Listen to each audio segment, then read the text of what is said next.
Greetings, I am Shawn Redman, aka the cheesily named Darth Shawn. And while one comic series or arc in a series came to an end in Vader Down, we also had a beginning of a new series this week in Obi Wan and Anakin. I don't think it's much of a secret, and maybe it is for how much I've talked about it. I'm not a huge fan of the prequels, but I'm a huge fan of the prequel stories. I love that timeline. I love the stories that have come up from Clone Wars to some of the novels to what we've seen even in the prequels. The stories interest me. The execution in the prequels was the problem, not necessarily the story that was set out to be told. I like the timeline. I love a lot of the characters and as they're expanded on and things have happened, especially that's why I love Clone Wars so much. So when the announcement of Anakin and Obi-Wan came out, I even did a little video with some of the new things to talk about that I was very, very interested in, especially because it was in the timeline between episode 1 and episode 2.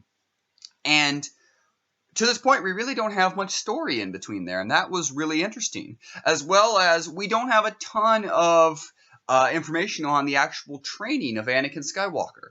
So this seemed like a great actual timeline to go back and give some story. Obviously, we know what happens to these characters, but there is a lot of interesting depth that can come from it. And honestly, in the first issue of Anakin and Obi-Wan, which has a really cool cover and shockingly interesting art. It feels so different, but also feels really good. Like it took me a little bit to get kind of used to the art because Anakin and Obi-Wan and just the way they move and the way they look in the first couple of things, and everything is just ships exploding in the first couple of panels. So there's a lot. It was just a weird kind of, I don't even know how to explain it other than I didn't really like it at first, and then as I read it, especially as the comic goes into flashbacks and things, I really started to really like the art. I love there's a little flashback to Anakin's early lightsaber training, and Obi-Wan, Mace Windu, and the Chancellor are sitting up and watching him, and I just loved this scene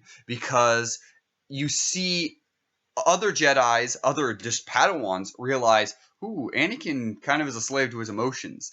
And you see Mace Windu and Obi-Wan talking, and you see the Chancellor just trying to wedge himself a little bit in. Even so much to say, hey, if Obi-Wan's having trouble training him, let him come to me. I can talk to him for a little bit. I'm no Jedi, but I definitely have been a kid before, and I can help. And you just can feel like, oh, so that's how he started to get into there. That's how he started to wedge. Everything seems very innocent, and but Palpatine's always looking. And it was very interesting that there's a flashback in it. The overall story is Anakin and Obi-Wan have crash landed on this planet, this dead planet that a war happened a long time ago, and they've crash landed on it in search of a distress call calling for Jedis.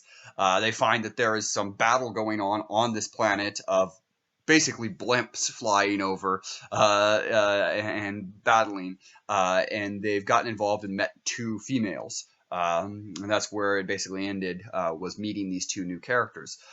So there's not a lot of actual substance of the main story, but where this comic really excelled was giving us a really interesting foundation of Anakin and Obi-Wan. So much so, there's actually a moment where Obi-Wan hands Anakin his lightsaber and says, you need to take this. And Anakin's basically like, no, I'm serious. I'm thinking about leaving the Order. And that's something that kind of struck. I was like, wow, there's a lot of depth here. And I think this little comic series will really, really fill in some of that depth that we haven't seen. It's yet to be seen how good the story is going to be. Honestly, this story on the planet seems kind of bland in this first issue. But all the substance of these two characters is really there, and I think that's what they're going to focus on, and I'm really excited to see where it goes. So what did you guys think? Did you like Obi-Wan and Anakin? Are you interested in more of these type of storylines that maybe in the timeline we haven't seen? Let me know in the comments below. As always, like this video, subscribe to the channel.